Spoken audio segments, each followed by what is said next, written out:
தொடர்ந்து 3வது முறையாக இன்று நரேந்திர மோடி மீண்டும் பிரதமராக பொறுப்பேற்க உள்ளார்.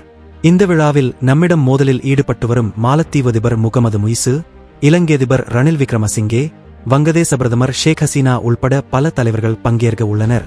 கடந்த 2014-2019 ஆண்டுகளில் அவர் பிரதமராக பதவியேற்று தொடர்ந்து 10 ஆண்டு பணியை நிறைவு செய்தார்.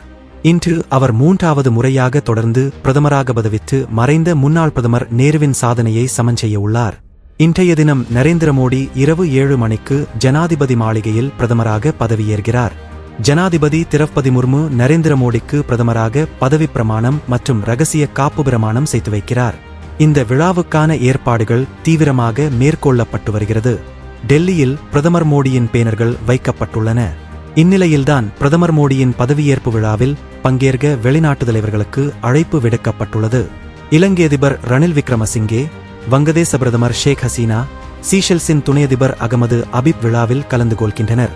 மேலும் மொரீஷியஸ் பிரதமர் பிரவிந்த் குமார் ஜக்நாத், நேபாள பிரதமர் புஷ்ப கமல் தஹல், பூடான் பிரதமர் ஷெரிங் டோப்கே மற்றும் வெளிநாடுகளுக்கான இந்திய தூதர்கள் மோடி பதவியேற்பில் பங்கேற்க உள்ளனர். அது மட்டுமின்றி சமீபகாலமாக இந்தியா மாலத்தீவு இடையே பிரச்சினை உள்ளது. மாலத்தீவு அதிபர் முகமது முய்சு சீனாவுடன் சேர்ந்து இந்தியாவை சீண்டி வருகிறார். அங்கிருந்து இந்திய பாதுகாப்பு படையினரை வெளியேற்றினார். ஆனால் இந்தியா தொடர்ந்து மாலத்தீவுக்கு உதவி செய்து வருகிறது. இத்தகைய சூழலில்தான் மாலத்தீவு அதிபர் முகமது முய்சுவுக்கும் அழைப்பு விடுக்கப்பட்டுள்ளது. அவரும் விழாவில் பங்கேற்க உள்ளார். இதன் மூலம் இருதரப்பு உறவில் முன்னேற்றம் ஏற்பட வாய்ப்புள்ளது.